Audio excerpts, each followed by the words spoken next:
मेरा नाम नम्रता है। मेरे माता पिता मुझे इस दुनिया से छोड़कर जा चुके थे। मुझसे छोटे मेरे 2 भाई बहन थे। मुझसे छोटी मेरी बहन और उससे छोटा एक भाई। पहले तो हम अपने चाचा चाची के साथ रहते थे। वो लोग जैसे तैसे हमें पाल रहे थे और इतना बड़ा कर दिया था, मगर साथ ही साथ वो हमारे ऊपर अत्याचार भी करते थे। कभी हमें खाना नहीं देना चाहते थे। हम दोनों बहनों से घर के बहुत सारे काम करवाना और मेरे छोटे भाई को भी छोटी छोटी बात पर डांटना। जब मैं 15 साल की थी तभी मेरे माता पिता हमें इस दुनिया में छोड़कर जा चुके थे। दोनों की ही आगे पीछे मौत हो गई थी। मेरी छोटी बहन बहुत छोटी थी और मेरी भी उम्र ज्यादा नहीं थी। मैं भी ज्यादा कुछ नहीं जानती थी, इसलिए चाचा चाची के घर में रहकर चाचा के अत्याचार खामोशी से बर्दाश्त करते रहे। जैसा चाची कहती थी हम तीनों भाई बहन वैसा ही करते थे। लेकिन अब मेरी उम्र 20 साल हो गई। मैंने इंटर किया हुआ था, क्योंकि थोड़ा बहुत तो मैं अपनी मम्मी पापा के सामने ही पढ़ चुकी थी। मैंने अपनी पढ़ाई को बंद नहीं किया था। मैंने जिद करके इंटर पास किया था, क्योंकि मैं पढ़ना चाहती थी और मैंने अपने चाचा चाची से कहा कि मुझे पढ़ने से कोई नहीं रोक सकता। वो लोग मेरी जिद के आगे मजबूर हो गए थे, मगर पढ़ाई के दौरान मुझे घर के भी सारे कामकाज करने होते थे। जैसे तैसे वक्त गुजर गया और मेरा इंटर कंप्लीट हो गया था। अब हम लोगों के साथ चाची बहुत बुरा बिहेव रखने लगी थी। मेरी उम्र 20 साल, मेरी छोटी बहन की उम्र 15 साल और छोटे भाई की उम्र 13 साल थी। हम लोग काफी बड़े हो गए थे और मैंने सोच लिया था कि अब मैं अपने चाचा चाची के अत्याचार को और ज्यादा बर्दाश्त नहीं करूंगी। वो लोग ऐसी कड़वी कड़वी बातें हमें कहते थे कि हम खामोशी से सुनते रहते थे। जब मेरे मम्मी पापा जिंदा थे तब हम सब लोग एक साथ जॉइंट फैमिली में रहते थे। तब हमारे दादा दादी भी थे, मगर दादा दादी भी परलोक सुधार गए और मेरे मम्मी पापा भी नहीं रहे। तो चाचा चाची का पूरे घर में राज चलने लगा था। हमारी एक बुआ भी थी जो कि दूसरे शहर में रहती थी और हमसे बहुत प्यार करती थी। चाचा चाची उनसे दिखावा करते थे कि वो हम तीनों भाई बहन से बहुत प्यार करते हैं, मगर सच तो ये था कि वो कभी हमसे ढंग से बात तक नहीं करते थे।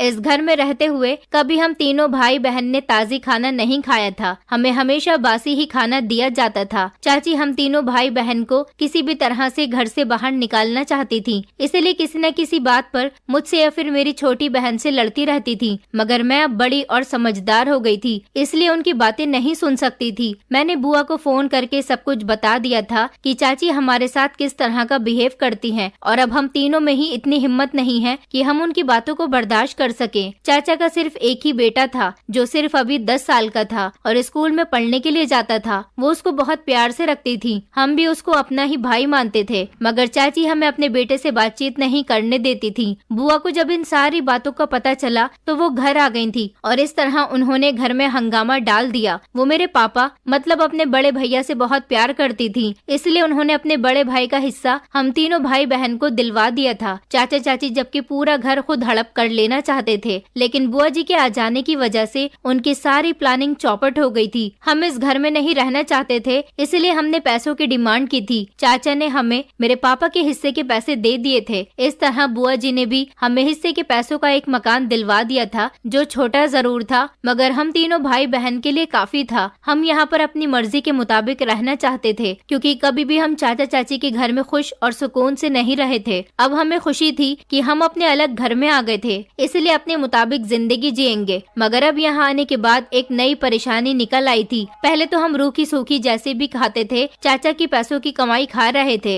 लेकिन अब यहाँ हम भले ही अलग घर में रह रहे हैं, अब हमें यहाँ खिलाने के लिए पैसे कौन देगा और खाना कहाँ से आएगा। मेरी कुछ समझ नहीं आ रहा था कि अब ये सब कुछ कैसे किया जाएगा। इसलिए मैंने फैसला कर लिया था कि मैं कहीं पर नौकरी करूंगी। मैं इंटर पास थी, मुझे किसी भी स्कूल में आसानी से नौकरी मिल जाती। मैंने अपनी स्कूल की ही जान पहचान वाली दोस्त के थ्रू एक स्कूल में नौकरी करना शुरू कर दिया था, मगर वहाँ मुझे सैलरी ज्यादा नहीं मिल रही थी। एक महीने में इतने पैसे भी नहीं आते थे कि हम तीनों भाई बहन का गुजारा हो सके। मैंने अपने छोटे भाई का स्कूल में एडमिशन करवा दिया था। छोटी बहन घर में रहकर घर के कामकाज किया करती थी। उसको कम उम्र से ही घर के काम अच्छे से आते थे। जिस तरह चाची ने मुझे घर के काम में घेर दिया था, इसी तरह मेरी बहन को भी घर के काम में घेर कर रख दिया था। अपनी बहन को तो मैं खुद पढ़ाया करती थी। मैं नहीं चाहती थी कि मेरी बहन अनपढ़ रहे। मुझे अपने भाई की भी स्कूल की फीस देनी होती थी और फिर उसकी कॉपी किताबों का खर्चा। सबसे ज्यादा पैसे तो मेरे भाई की ही फीस में जा रहे थे। घर में कुछ बचता ही नहीं था। मुझे मेरी फ्रेंड ने सजेस्ट किया कि तुम्हें कहीं और नौकरी के लिए ट्राई करना चाहिए। टीचिंग ना करके तुम अगर किसी कंपनी में नौकरी करना चाहो तो तुम्हें ज्यादा पैसे मिलेंगे। मगर एक प्रॉब्लम ये थी कि मैं इंटर से ज्यादा पढ़ी हुई नहीं थी। मेरी फ्रेंड ने कहा कि फिर भी तुम तुम एक बार ट्राई करके तो देखो,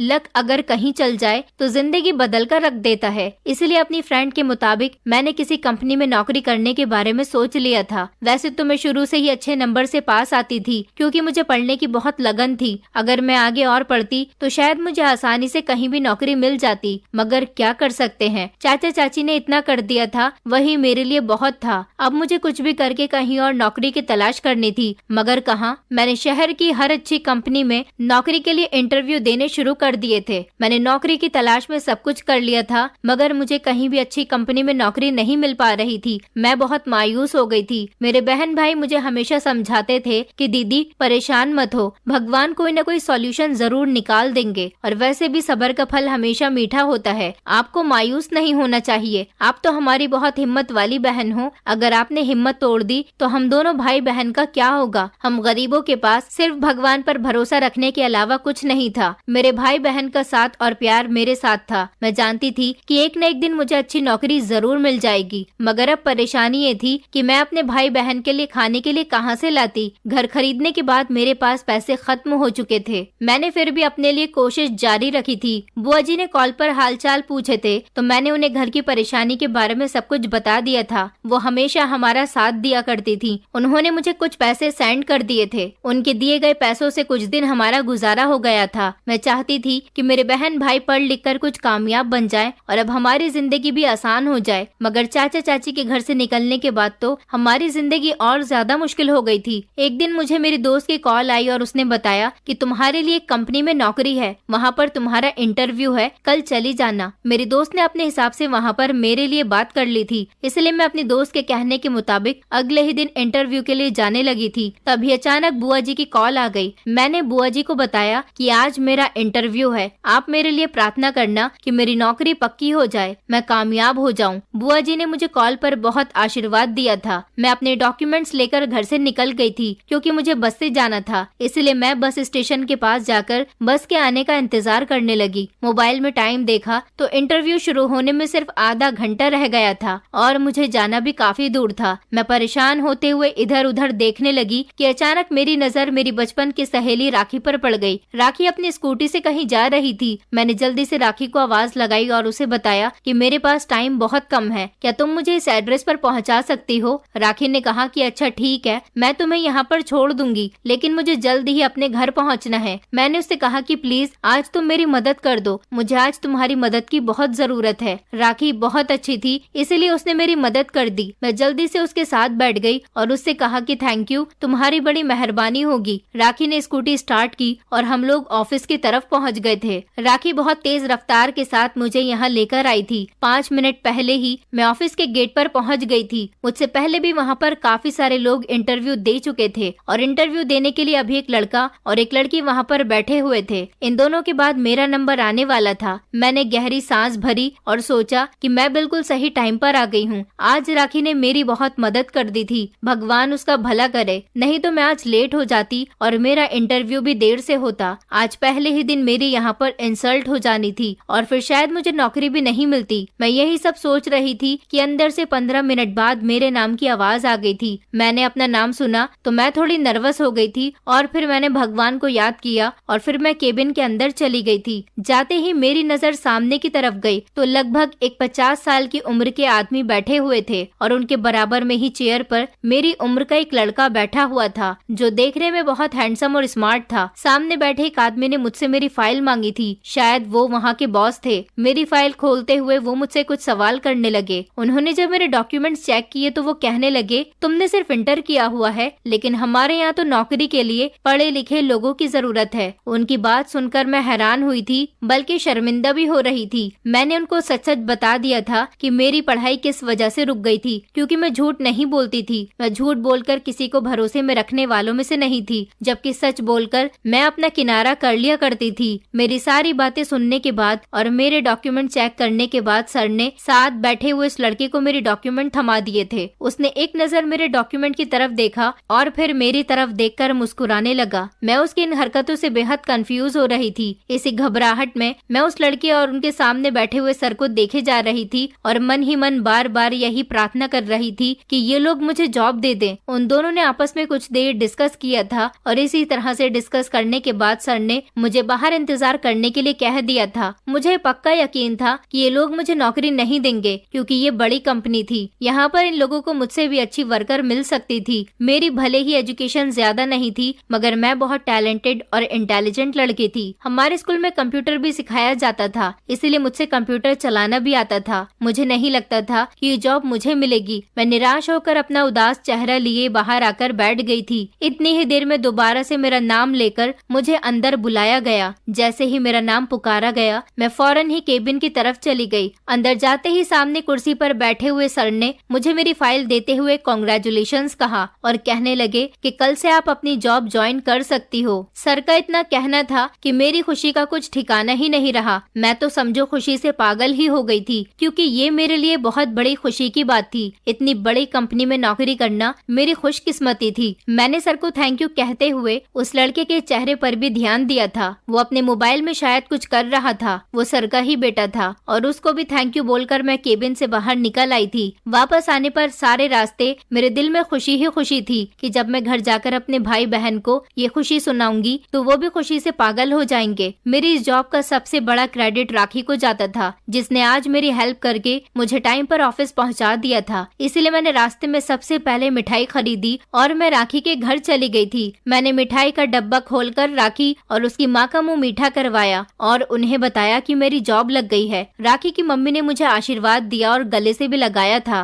राखी की मम्मी मुझे अच्छे से जानती थी। उनको पता था कि मैं किस परेशानी भरे हालात से गुजर रही थी। राखी भी बहुत खुश थी। मुझे देखकर उसने कहा कि चलो मैं तुम्हें तुम्हारे घर अपनी स्कूटी से छोड़ आती हूँ। मैंने राखी से कहा कि नहीं नहीं, आज तुमने मुझे ऑफिस तक छोड़ दिया था, यही मेरे लिए बहुत बड़ी मेहरबानी है। मेरे लाख मना करने के बावजूद भी वो नहीं मानी थी और मुझे घर के दरवाजे पर छोड़कर चली गई थी। मैंने उसे घर के अंदर बुलाया, मगर उसे कोई काम था, इसलिए वो अंदर नहीं आ सकी थी। जैसे ही मैं घर के अंदर गई, मेरे चेहरे की मुस्कुराहट और खुशी देखकर मेरे छोटे भाई बहन को भी इस बात का आइडिया हो गया था कि मेरी जॉब लग गई है। मेरे हाथ में मिठाई का डब्बा था। मैंने सबसे पहले अपने दोनों भाई बहन को गले लगाया, उनका मुंह मीठा करवाया और कॉल करके बुआ जी को भी ये गुड न्यूज दी थी। मेरी बुआ और मेरे बहन भाई मेरी इस कामयाबी से बहुत खुश थे। मेरा छोटा भाई तो मिठाई का डिब्बा लेकर आस पड़ोस के घरों में बांटने के लिए चला गया था। मैंने अपने भाई को रोकने की कोशिश की थी और कहा था कि ये मिठाई मैं तुम्हारे लिए लेकर आई हूँ, इसे तुम खा लो। मेरे पास पैसे कम थे, इसलिए मैं कम मिठाई लेकर आई हूँ। मेरा भाई कहने लगा, दीदी पैसों की क्या औकात है, दिल बड़ा होना चाहिए। मैं अपने पड़ोसियों का इसी मिठाई से थोड़ा थोड़ा मुंह मीठा करवा दूंगा, ताकि उन लोगों को भी तो पता चले कि मेरी दीदी की जॉब लग गई है। अब हमारे घर की सारी परेशानियां दूर हो जाएंगी और मैं भी आपकी तरह पढ़ लिख कर बड़ी कंपनी में नौकरी करूंगा। मेरा भाई उम्र में छोटा जरूर था, मगर बहुत अच्छी और समझदारी की बातें करता था। मेरी बहन भी खुश थी। वो फौरन मेरे लिए पानी लेकर आई। उसने मुझे पानी दिया और कहने लगी, दीदी आज तो मैं आपकी ही पसंद का खाना बनाऊंगी। अपने भाई बहन को इस तरह से खुश देखकर मैं दिल ही दिल में भगवान से प्रार्थना कर रही थी कि मेरे घर में खुशियां इसी तरह से बरकरार रहें। मेरे भाई बहन मेरी कामयाबी की खुशियां मना रहे थे। मुझे अगले दिन सुबह ड्यूटी पर भी जाना था। मैंने अपने साफ सुथरे कपड़े निकाले और उनको इस्त्री करके लटका दिया था। मेरे पास ढंग के कपड़े नहीं थे, सिर्फ यही थे जो मुझे अभी दिवाली पर चाची ने दिलवाए थे। ये भी सस्ते थे, चाची को उनके किसी रिश्तेदार ने दिए थे, उनको पसंद नहीं थे, इसलिए उन्होंने दिवाली पर मुझे दे दिए। मगर मैं इन कपड़ों को कहीं खास जगह ही पहनती थी। अब तो मैं इतनी बड़ी कंपनी में नौकरी करने के लिए जाती तो मुझे अच्छे ही कपड़ों की जरूरत पड़ी थी। 2-3 दिन तो मैं ये कपड़े पहनकर चली जाती, मगर फिर मुझे और कपड़ों की जरूरत होती। मैंने सोच लिया था कि बात की बात में देखा जाएगा, अभी तो यही कपड़े पहनकर चली जाऊंगी। मेरी सुबह की तैयारी लगभग पूरी थी। मैंने सोच लिया था कि मैं कुछ दिन ये कपड़े पहन लूंगी, उसके बाद जल्द ही कुछ न कुछ करके नए कपड़ों का इंतजाम करूंगी, क्योंकि मैं ऑफिस में वहीं के लोगों की तरह अपना गेटअप बनाकर जाया करूंगी। मेरी बहन ने मेरी तरफ देखकर कहा कि दीदी ये रहे मेरे पास के कुछ पैसे। मेरी बहन ने मुझे 2000 रुपए दिए थे। उसने कहा, ये पैसे मैंने जोड़कर रखे हुए थे, कल आप इन पैसों से अपने लिए कपड़े और नए सैंडल भी ले आना, क्योंकि अब आपका बड़े लोगों में उठना बैठना होगा। मैं नहीं चाहती कि मेरी दीदी का सर शर्मिंदगी से नीचा हो, इसलिए आपको अच्छे कपड़े और अच्छे सैंडल की जरूरत पड़ेगी। मैंने अपनी बहन से कहा कि नहीं, मैं ये पैसे नहीं रख सकती, ये पैसे तुम्हारे हैं। वो कहने लगी, दीदी अब क्या मेरे और क्या आपका, ये पैसे भी तो आपके ही कमाए हुए हैं। जब आप मुझे मेरे खर्चे के लिए पैसे दिया करती थी तो मैं उनसे पैसे जोड़ लिया करती थी। इस तरह तो मैंने 2000 रुपए जोड़ लिए थे, अभी बस मेरे पास इतने ही हैं। मैंने अपनी बहन बहन से कहा कि तुम जैसी बहन भगवान सबको दे, तुम्हें मेरा कितना ख्याल है, तुम फिक्र मत करो, मेरी जैसे ही पहली सैलरी आएगी मैं तुम्हें तुम्हारे पैसे वापस लौटा दूंगी। मेरी बहन ने कहा कि दीदी ये पैसे तो हम सबके हैं, आपको पैसों की फिक्र करने की कोई जरूरत नहीं है, आप आराम से अपनी जॉब पर ध्यान दो। मुझे सुबह ऑफिस के लिए जल्दी उठना था क्योंकि मेरे पास कोई सवारी नहीं थी और मुझे बस से ही ऑफिस जाना था, इसलिए मैं 1 घंटा पहले ही घर से निकलना चाहती थी। आज तो मुझे जैसे तैसे राखी ने पहुंचा दिया था, मगर मैं अब उसकी बार बार तो हेल्प नहीं ले सकती थी। सारी रात मुझे खुशी की वजह से नींद नहीं आ रही थी। मैं अपने बिस्तर पर लेटकर कल के बारे में सोचने लगी कि ऑफिस में ना जाने क्या होगा और मुझे कैसे कैसे काम दिए जाएंगे। सोचते सोचते ना जाने मेरी आंख कब लग गई मुझे कुछ पता ही नहीं चला। सुबह मेरी छोटी बहन ने जगाया और कहने लगी कि दीदी आपको कहीं ऑफिस जाने के लिए देर ना हो जाए, इसलिए जल्दी उठ जाओ, मैंने आपके लिए नाश्ता बनाकर तैयार कर दिया है। मैं जल्दी से उठी, दिल में बहुत सारे अरमान लेकर तैयार हो गई। आज मेरा ऑफिस में पहला दिन था, मुझे बेहद खुशी महसूस हो रही थी। आज मैं अपने मकसद में कामयाब होने वाली थी। जो सपना मैंने देखा था किसी बड़ी कंपनी में काम करने का, वो आज पूरा हो चुका था। मैं जल्दी से तैयार हुई तो मेरी बहन ने जल्दी से मुझे नाश्ता दिया। आज खुशी की वजह से मेरा छोटा भाई भी जल्दी ही उठ गया था और हम सब भाई बहन ने साथ बैठकर नाश्ता किया था। मैंने अपने दोनों भाई बहन को गले से लगाया, मेरी आंखों में आंसू आ गए थे।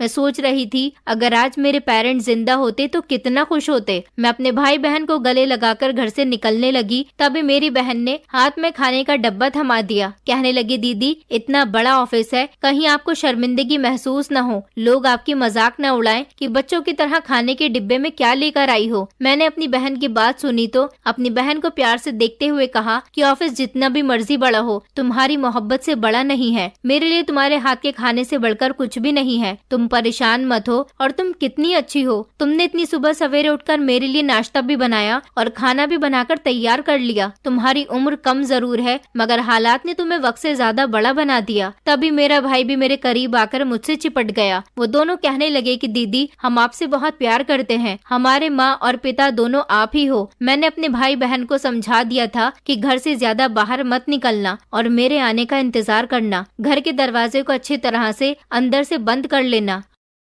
अपने भाई बहन को समझाने के बाद मैं घर से निकल गई थी। मैं बस स्टॉप पर जाकर बस का इंतजार कर रही थी। कुछ ही देर में बस आ गई और मैं उसमें बैठकर ऑफिस के लिए निकल गई। मैं ऑफिस में 15 मिनट पहले पहुंच गई थी। अभी ऑफिस में कम लोग ही आए थे और मैं भी जाकर वेटिंग रूम में बैठ गई और सर के आने का इंतजार करने लगी। देखते ही देखते पूरा ऑफिस काम करने वालों से भर गया। इतना बड़ा ऑफिस था, चारों तरफ लोग ही लोग नजर आ रहे थे। इतनी भीड़ देखकर पहले तो मैं घबरा गई, लेकिन फिर अपने दिल को समझाने लगी कि अब मेरा काम यही है और इसी से ही मुझे अपने आप को और अपने बहन भाई को पालना है, इसलिए मुझे पूरे कॉन्फिडेंस के साथ ये काम करना है। कुछ ही देर में मुझे ऑफिस में बुलाया गया। मैं जैसे ही ऑफिस में गई तो मुझे बहुत घबराहट महसूस हो रही थी। सर ने मुझे पहले दिन नौकरी पर आने के लिए बधाइयाँ दी। मेरे हाथों में मेरी कुछ फाइल्स पकड़ाई और कहा कि इन पर काम करना शुरू कर दो। मैंने अपना काम पकड़ा और अपने केबिन में लौट आई थी। मेरा केबिन बहुत ही खूबसूरत था। इतना बड़ा कमरा, आरामदेह कुर्सी और एसी भी लगा हुआ था। मैं अपने केबिन में बैठकर बहुत खुश हो रही थी। मुझे अपनी आंखों पर विश्वास नहीं हो रहा था कि ये मेरा ही केबिन है और मैं इतने बड़े केबिन में बैठकर काम किया करूंगी। मैंने अपना काम करना शुरू कर दिया और अपने भगवान जी का शुक्रिया अदा करने लगी। ऐसे ही दिन गुजरते गए और मैं अपने काम में बहुत ज्यादा बिजी हो गई थी। सर को मेरा काम पसंद आता था। उनका कहना था कि तुम्हारे पास एजुकेशन भले ही ज्यादा नहीं है, मगर तुम बहुत टैलेंटेड लड़की हो, काम बहुत तरीके से और समझदारी से करती हो। सर मेरी तरफ से बहुत खुश और बेफिक्र थे। मुझे यहाँ पर 1 मिनट का भी टाइम नहीं मिलता था क्योंकि मैं अपनी नौकरी के लिए बहुत सीरियस थी।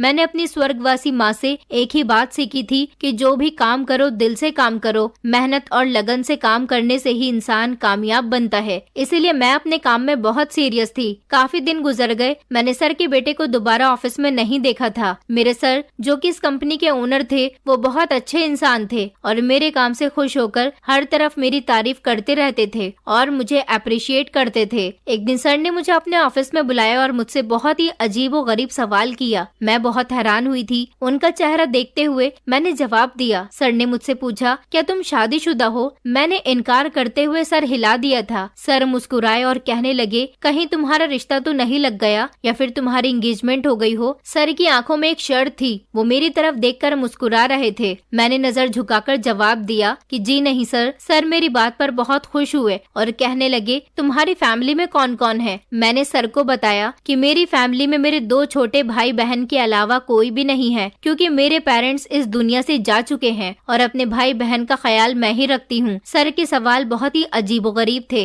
अब की बार उन्होंने जो सवाल किया उसने तो मेरे होश ही उड़ा दिए थे। सर ने कहा, शादी के बाद तुम्हारे लिए तुम्हारा पति ज्यादा इम्पोर्टेंट होगा या फिर तुम्हारे भाई बहन? मैंने सर को इस बार एक टूक जवाब दिया था। मैंने कहा, सर मेरे भाई बहन मेरे लिए बहुत जरूरी है, क्योंकि उनके सर पर माता पिता का साया नहीं है। अगर मेरा पति मुझसे प्यार करने वाला होगा तो मेरे भाई बहन को भी अपना भाई बहन समझेगा। ये देख कर कि उनका इस दुनिया में मेरे अलावा कोई नहीं है। और रही मेरी बात, तो जितना हक एक पत्नी का एक पति पर होता है, मैं उसके साथ वो सारे हक अदा करूंगी, और जितना हक एक बहन का अपने भाई बहन के लिए होता है, मैं वो सब भी अदा करूंगी। मैं किसी भी रिश्ते में कोई कमी नहीं करना चाहती, क्योंकि मैं एक ऐसी लड़की हूँ जो हर रिश्ते को दिल से निभाती है। मेरा इतना कॉन्फिडेंस देखकर सर बहुत खुश हुए थे और मुझसे कहने लगे कि मैं तुम्हारे जवाब से बहुत इम्प्रेस हुआ हूँ। क्या तुम्हारा ऐसा कोई रिश्तेदार है जो तुमसे बड़ा हो और जो तुम्हारा रखवाला भी हो? मैंने सर को बताया था कि वैसे तो हमारे इस दुनिया में कोई नहीं है, लेकिन मेरी एक बुआ जी हैं जिनसे हम बहुत प्यार करते हैं, और वो भी हमेशा हमें अपने बच्चों की तरह प्यार करती हैं। दूसरे शहर में रहती हैं, लेकिन कभी कभी हमसे मिलने के लिए आ जाती हैं। सर ने कहा, तो फिर मैं कब आऊँ तुम्हारी बुआ से मिलने के लिए? मेरे लिए ये बहुत हैरान कर देने वाली बात थी, क्योंकि इतनी बड़ी कंपनी का मालिक जो हम जैसे लोगों से मिलना तो दूर की बात करना भी पसंद नहीं करे, वो मेरी बुआ से मिलना चाहता था। सर से मिलकर मुझे इस बात का यकीन तो हो गया था कि सर को अपनी दौलत का और रुतबे का कोई घमंड नहीं था। सर अपने सब वर्कर्स के साथ बहुत अच्छे से पेश आते थे। अब मैं रोज ऑफिस आई तो सर मुझसे एक ही सवाल करते थे, नम्रता तो मुझे कब अपनी बुआ से मिलवा रही हो? मैं तुम्हारी बुआ से मिलना चाहता हूँ और मिलकर उनसे तुम्हारे बारे में कुछ बात करना चाहता हूँ। मैंने सर से मुस्कुराकर कहा था कि बहुत जल्द मैं आपकी मुलाकात उनसे करवा दूंगी। सर ने कहा, तुम एक काम करो, अपनी बुआ को लेकर कल हमारे घर डिनर पर आ जाओ। मेरी पत्नी तुम्हारी बुआ को देखकर खुश हो जाएगी। सर की बात मुझे कुछ समझ नहीं आई थी। सर ने कहा था कि ये मेरा ऑर्डर है, कल तुम्हें अपने भाई बहन और बुआ को लेकर मेरे घर डिनर पर जरूर आना है। मैं खुश हो गई थी। मुझे लग रहा था कि मेरी काबिलियत और मेरे काम की वजह से सर मुझसे इम्प्रेस हुए हैं, इसलिए सर ने मुझे और मेरी फैमिली को इनवाइट किया है। लेकिन यहाँ तो मामला ही कुछ और था। मैं अपनी बुआ और अपने छोटे भाई बहन के साथ सर के घर चली गई थी। मैं जैसे ही सर के घर पहुँची तो सर का घर बहुत खूबसूरत था, बिल्कुल किसी महल के जैसा। सर के घर की दीवार पर उनके बेटे की फोटो लटकी हुई थी। ये वो ही था जिसको मैंने इंटरव्यू के दौरान देखा था। मैं सबको लेकर वेटिंग रूम में बैठ गई थी। ज्यादा देर इंतजार न करवाते हुए सर और उनकी वाइफ आ गए थे। सर की वाइफ भी बहुत खूबसूरत थी। वो दोनों पति पत्नी मेरी बुआ और बहन भाई से अच्छे तरीके से मिले और उनके सामने मेरी ढेर सारी तारीफ करने लगे। सर की पत्नी की आदत भी बहुत अच्छी थी। वो बार बार मुझे बेटी बेटी कहकर पुकार रही थी। बुआ जी भी ये सब देखकर बहुत खुश हुई। इतनी ही देर में सर ने मेरी बुआ से एक ऐसी बात कही जिसे सुनकर मेरे तो होश भी उड़ गए थे। सर ने कहा कि मुझे घुमा फिराकर बात करने की आदत नहीं है, इसलिए साफ साफ बात कर देता हूँ। मुझे नम्रता बहुत पसंद आई है। इंटेलिजेंट है, सिंपल है, मासूम है और बहुत ही कॉन्फिडेंशियल है। इस हिसाब से तो मुझे और मेरी पत्नी को आपकी बेटी बहुत पसंद आई है। इतनी ही देर में सीढ़ियाँ उतरता हुआ वो हैंडसम लड़का जो सर का बेटा था हमारी ही तरफ आ रहा था और आकर सर के पास खड़ा हो गया। सर की पत्नी ने उसे अपने पास बैठने के लिए कहा था तो वो बैठ गया था। सर ने अपने बेटे की तरफ इशारा करते हुए कहा कि ये नितिन है, मेरा इकलौता बेटा। मुझे अपने बेटे के लिए नम्रता पसंद आ गई है। ये बात सुनते ही मेरे तो होश उड़ गए थे। कहाँ सर का बेटा और कहाँ मैं एक मामूली सी लड़की। बुआ जी और मेरे भाई बहन भी सर की इस बात को सुनकर घूम गए थे। वैसे तो मैं खूबसूरत थी, मुझ में कोई कमी नहीं थी, मगर सर के हैंडसम और अमीर बेटे को तो बहुत अच्छी लड़की आसानी से मिल सकती थी। सर की पत्नी ने बुआ जी से कहा कि हम अपने बेटे की शादी नम्रता से करना चाहते हैं, उसे अपने घर की बहू बनाना चाहते हैं, अगर आपकी इजाजत हो तो। उनकी बात सुनकर तो जैसे मेरे भाई बहन और बुआ जी के चेहरे पर मुस्कान आ गई थी। वो तो खुशी से पागल ही हो गए थे। लेकिन मेरी मर्जी जाने बिना बुआ जी इस रिश्ते के लिए हाँ नहीं कर सकती थी, इसलिए उन्होंने सर से कुछ समय मांग लिया था। उन्होंने कहा था कि हमें आज ही जवाब चाहिए, इसलिए वो तीनों वहाँ से चले गए थे ताकि हम लोग आपस में डिस्कस कर सकें। बुआ जी ने मुझे समझाया था कि तुम इस घर में ऐश करोगी, सारी जिंदगी तुमने परेशानी में गुजारी है, इस रिश्ते के लिए हाँ कर दो नम्रता। मगर मैं ऐसे कैसे इतनी जल्दी शादी कर सकती थी। मैंने बुआ जी से कहा मैं अपने छोटे भाई बहन को अकेला नहीं छोड़ सकती। बुआ जी कहने लगी कि तुम फिक्र मत करो, तुम बस हाँ कर दो। इन दोनों के बारे में भी हम बैठकर बात करेंगे तो कोई ना कोई सॉल्यूशन निकल ही आएगा। मेरे भाई बहन भी खुश थे और कहने लगे कि दीदी आप यहाँ पर शादी कर लो, यहाँ से अच्छा रिश्ता आपको कहीं नहीं मिलेगा और आप हमारी फिक्र मत करो, आप खुश रहोगी तो हम दोनों भी खुश रहेंगे। इस रिश्ते से इनकार करने के लिए मेरे पास अब कोई वजह नहीं थी, सिर्फ एक वजह थी मेरे भाई बहन। बुआ जी ने मुझे भरोसा दिलाया था कि वो इस बारे में सर और उनकी पत्नी से बात करेंगी। थोड़ी ही देर के बाद सर और उनकी पत्नी और उनका बेटा नितिन कमरे में आ गए थे। बुआ जी ने कह दिया था कि नम्रता ने रिश्ते के लिए हाँ कर दी है, मगर वो इस टेंशन में है कि उसके बाद उसके भाई बहन का इस दुनिया में कोई नहीं है, इन छोटे बच्चों का कौन ख्याल रखेगा। सर ने कहा कि इसमें इतनी बड़ी कोई बात नहीं है, अभी इनकी पढ़ने लिखने की उम्र है। मैं तो आपको यही एडवाइस देना चाहता हूँ कि आप इन दोनों का एडमिशन हॉस्टल में करवा दें ताकि ये शिक्षा पूरी कर लें और कामयाब हो जाएं। मैं खुद उनकी पढ़ाई की जिम्मेदारी लेता हूँ और हर महीने में उनको इनके खर्चे के लिए 1 लाख रुपया दिया करूँगा। ये बात सुनकर तो मेरे होश उड़ गए थे, इससे अच्छी और क्या बात हो सकती थी। मैंने इस रिश्ते से फौरन हाँ कर दी और मेरे भाई बहन जो अपनी शिक्षा पूरी करना चाहते थे, इस तरह उनका काम भी आसान हो गया था। इस तरह खुशी खुशी मेरा रिश्ता फिक्स हो गया था और कुछ दिनों के बाद ही मेरी शादी नितिन के साथ हो गई थी। शादी के बाद मुझे पता चला था कि मेरा पति बहुत घमंडी और बदतमीज लड़का था। जितना वो स्मार्ट था उतना ही उसका दिल काला था। वो मुझे खुद से नीचा समझता था, बात बात पर मुझे डांटता था और ये जाहिर करता कि मैं गरीब लड़की थी। उसके माता पिता ने मुझ पर एहसान करके उसकी पत्नी बना दिया और इस घर में उसकी पत्नी के रूप में बहू बना दिया। उसे मेरा कोई भी काम पसंद नहीं आता था, वो मुझे बिल्कुल नौकरानियों की तरह ट्रीट करता था। मेरी अब समझ आ गया कि उसके माता पिता ने मेरी शादी उसके साथ क्यों करवाई थी, जबकि वो तो एक अच्छी लड़की डिजर्व करता था। कभी वो मुझे अपने दोस्तों के सामने बुलाकर जलील करता कि देखो ये रही मेरी पत्नी जो एक गरीब परिवार की है, मेरे और मेरे पापा की बदौलत है जो आज इस घर में रह रही है। उसके दोस्त मेरी खूब मजाक उड़ाते थे